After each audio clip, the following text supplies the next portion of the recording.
nós chegamos na lição de número 10 aqui da classe dos juvenis, onde nós estamos abordando sobre os profetas da Bíblia Sagrada no Antigo Testamento. Hoje nós vamos trabalhar sobre dois profetas, o profeta Naum e o profeta Abacuque, neste segundo trimestre da CBAD em 2024, um texto escrito pelo pastor Tiago Santos. Eu me chamo pastor Janderson Nascimento, estou segundo vice-presidente da Assembleia de Deus, aqui em Vitória da Conquista, uma igreja pastoreada pelo pastor Davi Oliveira Boa Sorte. E essa lição, gente, traz um objetivo muito interessante, trabalharmos especialmente o contexto histórico de cada livro profético do Antigo Testamento. Então se inscreve no canal e passa a ser um dos nossos alunos enviando essa aula para alguém. Você pode iniciar por algumas bases bíblicas que a lição já traz para você. Você pode iniciar pela leitura do versículo introdutório, que está em Abacuque, capítulo 2, versículo 4. Você pode iniciar pelas leituras bíblicas em classe também, que se localiza hoje nos seguintes endereços: Naum, capítulo 1, versículos 2 ao 6, Abacuque, capítulo 1, versículos 1 ao 5, também Abacuque, capítulo 3, versículos 17 ao 18. Vale muito a pena você ler esses textos, compartilhando esses versículos em sala de aula e ajudando os teus alunos a crescerem em Jesus. Não se esquece que de segunda a sexta-feira eu estou por aqui no canal ministrando aula para você, sempre às 18 horas. Toda quarta-feira um encontro marcado da classe dos nossos juvenis, onde nós ministramos essas lições para o nosso crescimento em Jesus. Então toda quarta às 18 eu te aguardo por aqui em nome do Senhor. Hoje nós chegamos na lição de número 10, aqui da classe dos juvenis. Essa lição vai cair exatamente no dia do pastor. Vale a pena você comemorar esse dia junto aí com a tua igreja, junto com os teus alunos, fazer essa comemoração que é muito relevante também. Na lição 10 nós vamos trabalhar dois profetas menores. Nós vamos trabalhar o profeta Naum, que também traz uma profecia voltada para Nínive, capital da Síria, tá? Ele traz anos mais tarde, depois do profeta Jonas. E nós vamos trabalhar também com o profeta Abacuque, que descobre através da sua oração que Deus usaria então os babilônicos como um instrumento de justiça contra o pecado de Judá. Nós estamos trabalhando os profetas menores. É interessante você entender que os profetas do Antigo Testamento, eles são 17 profetas. Onde você vai encontrar esses profetas literários, especialmente na quarta e quinta classificação de como nós trabalhamos aí os livros do Antigo Testamento. No Antigo Testamento nós vamos ter então 39 livros, no Novo Testamento 27. O Antigo Testamento ele é organizado da seguinte maneira, em 5 grupos. O primeiro grupo, de acordo com Timóteo Carriquet, inicia-se em Gênesis e vai até Deuteronômio, é conhecido como Pentateuco. O segundo grupo, ele vai trabalhar especialmente os livros históricos, que se iniciam em Josué e vão até o livro de Esther. Também nós vamos ter o terceiro grupo, que são os livros poéticos, que vão trabalhar especialmente essa perspectiva de poesia literária, que se iniciam em Jó e vão até Cantares de Salomão.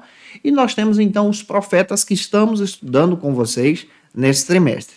Temos os profetas maiores que iniciam então em Isaías e vão até Daniel. Nós já estudamos aqui, está nessa playlist, vale a pena você dar uma observada aqui na classe dos juvenis, onde eu comento cada profeta desses para você e com você. E nós estamos estudando agora os profetas menores que se iniciam em Oséias e vão até Malaquias. Hoje nós chegamos nesses dois, no Naum e no próprio Abacuque. Os profetas menores, originalmente falando, são um livro só no Antigo Testamento. Como assim? No Antigo Testamento, na Bíblia hebraica, você vai encontrar praticamente a mesma composição de versículos, a mesma quantidade, vamos dizer assim de forma básica para você entender. Mas a divisão dos livros lá é diferente da nossa. A nossa divisão ela vem através da Septuaginta. A Septuaginta é a tradução da Bíblia hebraica para a Bíblia grega, ou seja, para a língua grega, se tornando então especialmente essa versão que nós temos. Da Bíblia grega, que é a Septuaginta, surgiu então a Vulgata Latina. Depois da Vulgata Latina nós temos as traduções que partiram então do próprio Martinho Lutero, chegando até a nossa língua original que nós temos hoje como o português. Essas divisões foram trabalhadas de acordo com o tempo. E nós temos hoje 39 livros para facilitar o nosso entendimento. Mas na Bíblia hebraica nós temos apenas 24.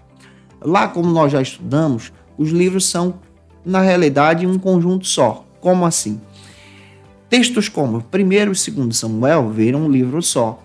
Textos como 1º e 2 Reis viram um texto só. Textos como 1º e 2 Crônicas viram um livro só, o livro de Crônicas. E aí você vai entendendo essa divisão e, ao mesmo tempo, essa composição. Na nossa composição, nós temos profetas maiores e menores, por causa da questão do tempo de ministério e quantidade de textos também literários na composição dos versículos que nós encontramos na Bíblia. Mas na hebraica você vai ter outra divisão. Ao invés de ser profeta maior ou menor, lá é profeta anterior ao cativeiro babilônico e posterior ao cativeiro babilônico. Então tem uma galera que profetiza antes do cativeiro e tem uma turma que profetiza depois. Tem livros que pra gente é histórico, lá é profético. Exemplo, você sabia que o próprio texto de Josué, lá na Bíblia hebraica, é visto como o livro do profeta Josué? Os livros que nós temos, por exemplo, o livro de Juízes, é visto como o livro dos profetas também no Antigo Testamento. Isso é muito legal. Então, aqui nós temos uma divisão. Os profetas anteriores ao cativeiro e profetas posteriores. E nós vamos encontrar 2 hoje. Vamos trabalhar sobre o Naum e o Abacuque. Alguém me perguntou nos comentários, em aulas passadas aqui na classe do Juvenis, quando foi formado o Novo Testamento. O Novo Testamento ele é formado oficialmente a partir do ano de 365 a 368, no Concílio de Constantinopla, a partir dessa própria composição de Atanásio, que traz então essa visão sobre os textos sagrados que nós temos. Eu espero que isso possa estar ajudando você. E você que está chegando por aqui, se inscreve no canal, deixa um comentário, coloca de onde você está me assistindo também. Se tiver alguma pergunta, se eu tiver oportunidade em aulas que vem, vou responder para você aqui também. E é claro que nós vamos para o primeiro ponto da aula de hoje. No primeiro ponto, nós vamos trabalhar especialmente sobre a profecia de Naum e vamos entender esse livro junto com você.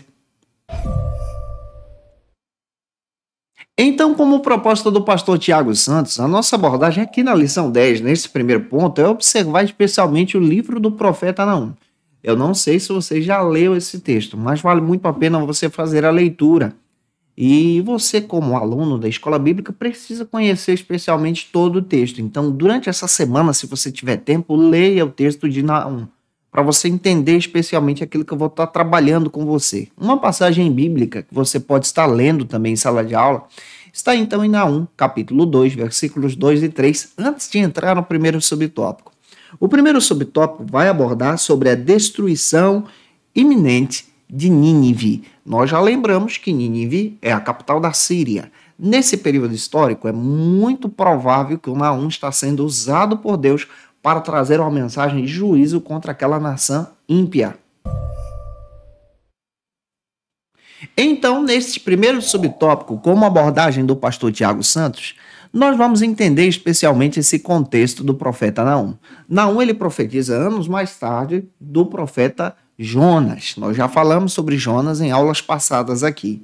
Então, olhar para Naum é entender que ele também é um profeta enviado em uma composição missional para trazer uma mensagem para os ninivitas. Nínive é a capital da Síria, que se envolve então com o pecado e se afasta da presença de Deus. Haviam se arrependido nos dias de Jonas, mas retornaram à prática do pecado. Sabe o que isso me ensina? Olhando para o Antigo Testamento, é entender junto com você que Deus ele sempre é um Deus missional. O que é a palavra missional?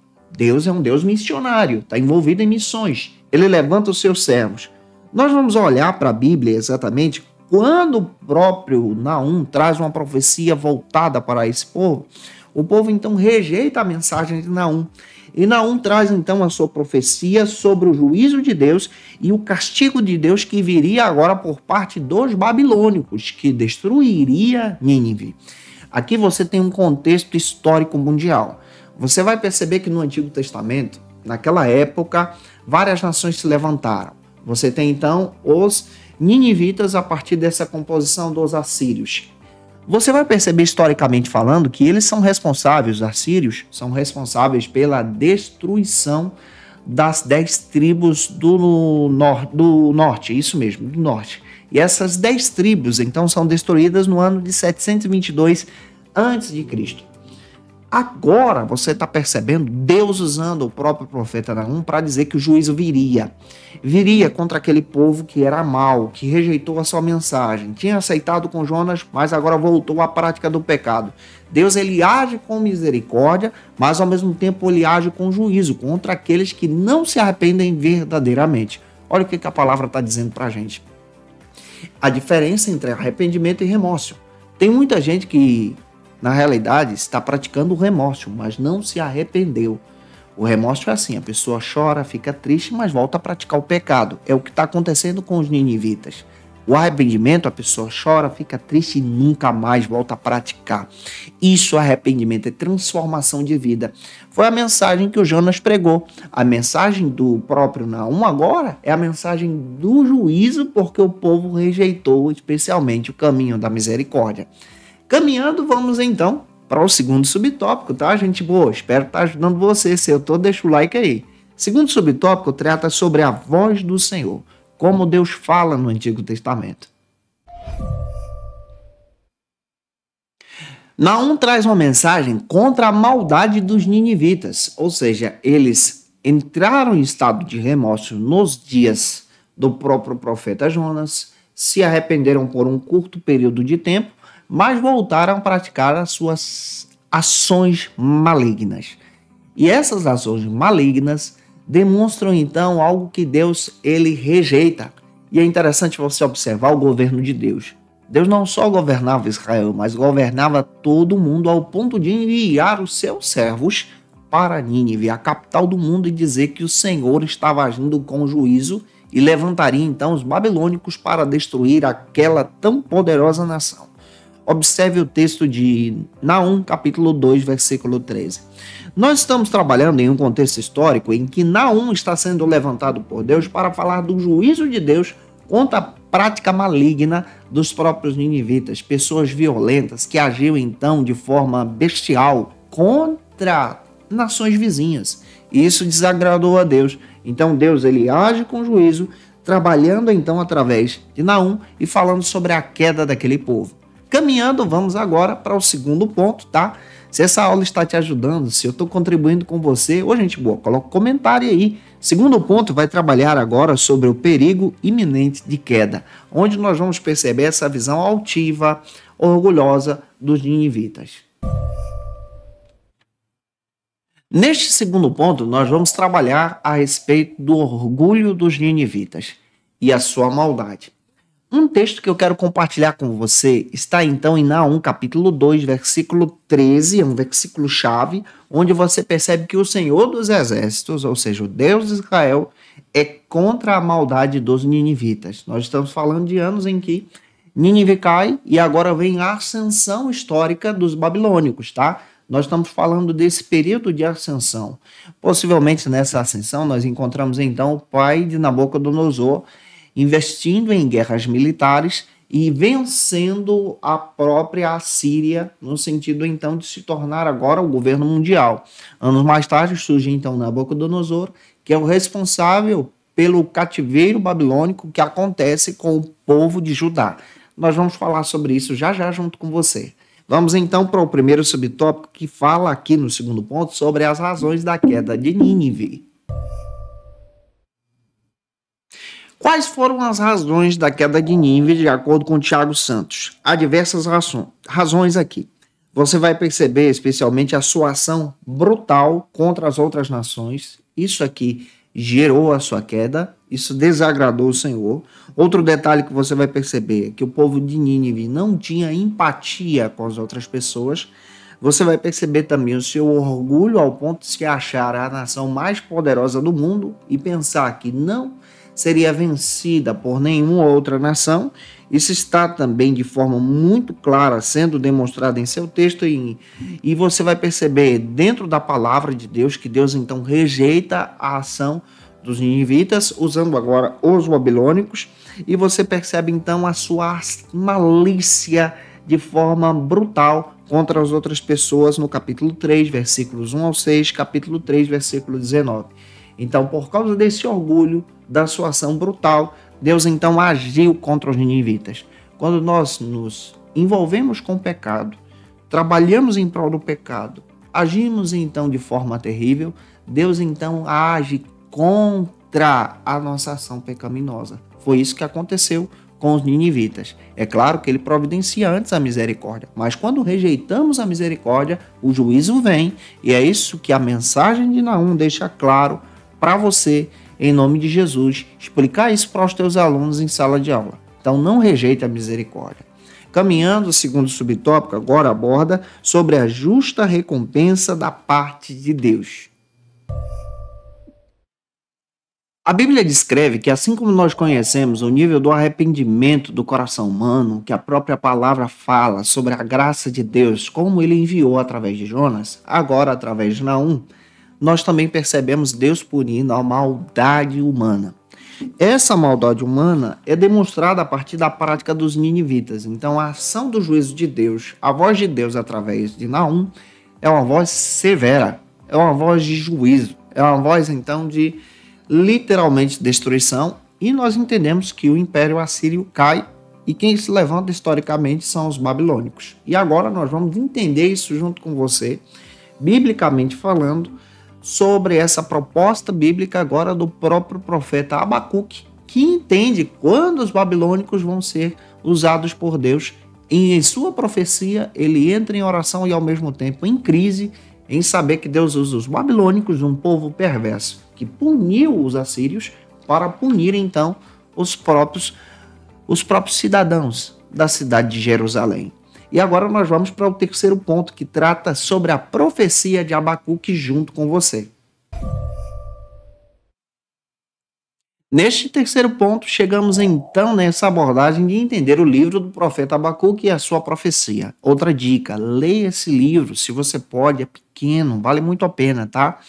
Um texto que eu quero dar como dica para você está em Abacuque, capítulo 1, versículo 13. Você pode ler esse versículo e iniciar apresentando, então, o primeiro subtópico, onde fala sobre o clamor do profeta. Esse profeta agora é o Abacuque.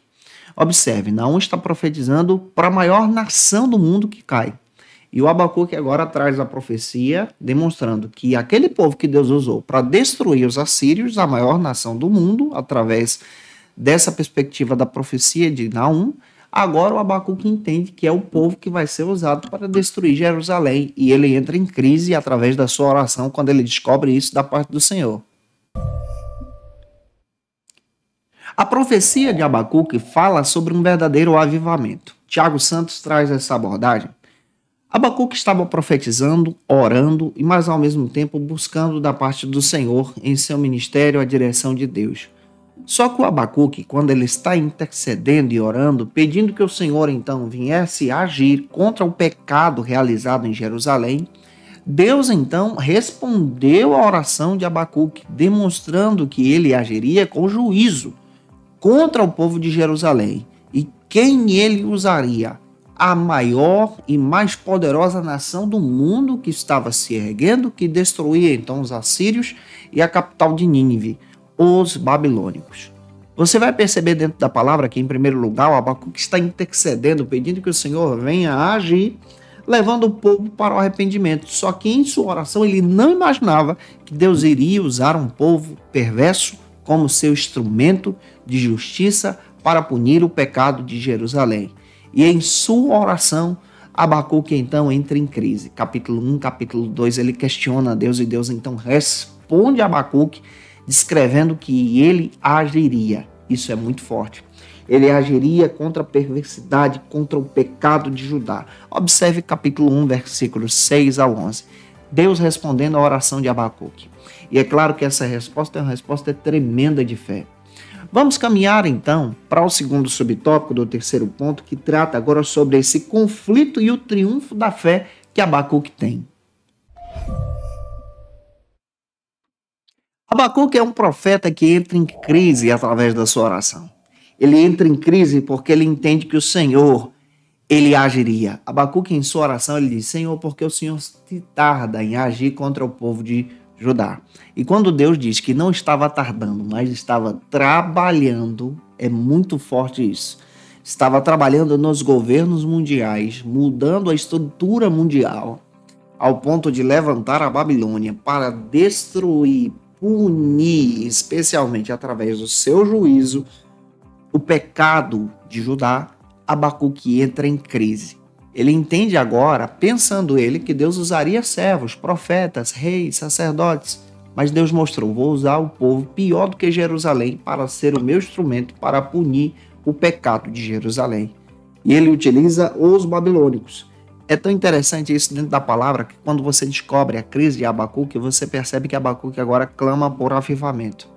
Ele agora entende o que Deus faria e o capítulo 3 ele escreve um poema, um salmo de Abacuque, que é muito lindo, e se eu fosse você, eu fazia a leitura desse salmo junto com os teus alunos.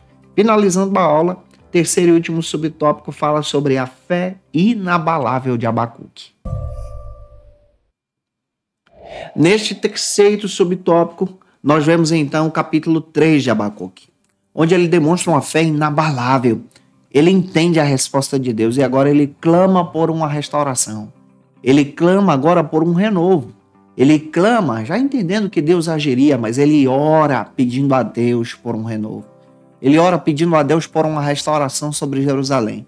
É muito provável que ele profetiza perto dos dias de Jeremias. Jeremias também traz uma mensagem muito semelhante aqui.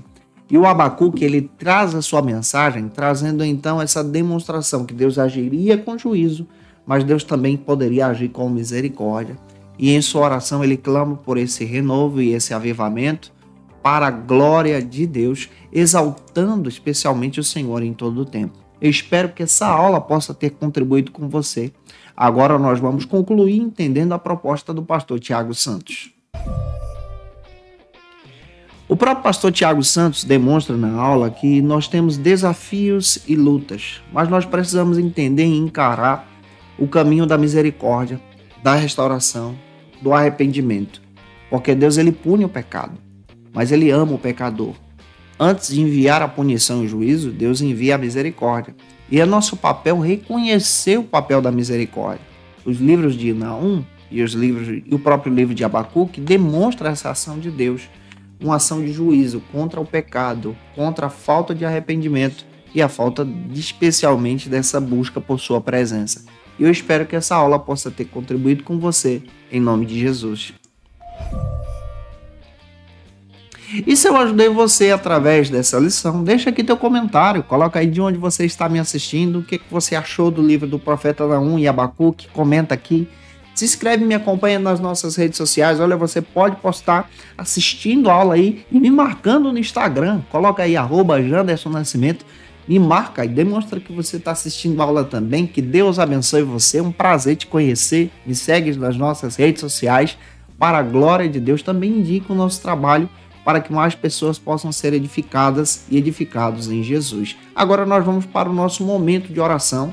E nesse momento de oração, a partir dessa lição 9, eu quero dedicar essas orações até o final desse trimestre pelos nossos irmãos gaúchos do Rio Grande do Sul que estão passando por um momento de tragédia, mas nós clamamos ao Senhor que Deus dê força e esperança para esses servos. Por isso eu quero te convidar para esse momento especial de oração. Agora na Escola Bíblica, momento especial de oração. Neste momento de oração, eu quero incentivar você a interceder pelos nossos irmãos do Rio Grande do Sul, nossos irmãos, nossas irmãs, que estão passando por um momento muito difícil. É claro que as minhas lições são sempre gravadas antes, mas eu estou tendo a oportunidade agora de orar por vocês. Nós estamos em campanha na nossa igreja, intercedendo pelos nossos irmãos sempre nos cultos, enviando também uma ajuda. Vamos estar orando. Essa é a arma mais poderosa que nós temos. Louvamos a Deus por diversas Assembleias de Deus e igrejas de outras denominações que têm aberto as suas portas para acolher vidas, acolher pessoas e também está agindo de forma social. Levanta-se uma pergunta: onde está Deus nesse momento? Ele está na ação das pessoas, Ele está usando pessoas nos resgates, Ele está levantando reinos, está levantando pessoas para ajudar os nossos queridos irmãos a enfrentarem essa tão grande luta. Vamos orar juntos. Senhor, nós oramos pela vida dos teus servos no Rio Grande do Sul. Pedimos, Senhor, a tua bênção sobre ele, que o Senhor fortaleça, dê esperança, encorajamento, console aqueles que perderam entes queridos, perderam tudo, dê força para se levantar mais uma vez. Essa, Senhor, é a nossa oração como igreja, como escola bíblica, em nome de Jesus. Amém. Para aprofundar os seus conhecimentos, confira as dicas de leitura da aula de hoje. Como dica de leitura, eu quero apresentar para você esse texto aqui do Raymond Dillard e do Longman III, Introdução ao Antigo Testamento, da editora Vida Nova. Vale a pena você buscar esse material para conhecer mais sobre o Antigo, tá? Esse texto da editora Vida Acadêmica, esse material é de Stanley Ellison. Conheça melhor o Antigo Testamento, um material muito legal, que vai te trazer uma perspectiva muito boa sobre essas abordagens que estamos trabalhando com você, aula a aula aqui, em nome de Jesus. Eu te aguardo por aqui na lição 11, onde nós vamos abordar sobre outros dois profetas, o profeta Sofonias e o profeta Ageu. Esses profetas já são pós-exílico e vale a pena você observar isso com a gente em nome de Jesus. Um beijo no teu coração e até a próxima quarta-feira às 18, se Deus quiser. E você que é professor ou aluno da Escola Bíblica Dominical, quer se preparar para ministrar uma aula de excelência na EBD da sua igreja? Inscreva-se no canal do YouTube do pastor Janderson Nascimento, onde você vai encontrar aulas, subsídios e recursos das lições bíblicas da Escola Dominical. Acesse já as plataformas digitais para ampliar os teus conhecimentos sobre a Palavra de Deus. YouTube, Janderson Nascimento. Instagram, @Janderson Nascimento. @FacilitaEBD. facilitaebd.com.br. Quer se preparar ministerialmente? Faça Teologia na FATECBA. Básico e bacharelado em Teologia. Cursos reconhecidos pela CEADEB e CGADB. Aulas presenciais com professores qualificados. Todas as segundas-feiras às 19 horas. Venha nos conhecer. Nosso endereço é na Assembleia de Deus. ADVIC, Avenida Serrinha, Bairro Brasil, Vitória da Conquista. Matrículas abertas. WhatsApp 77 98841 5838.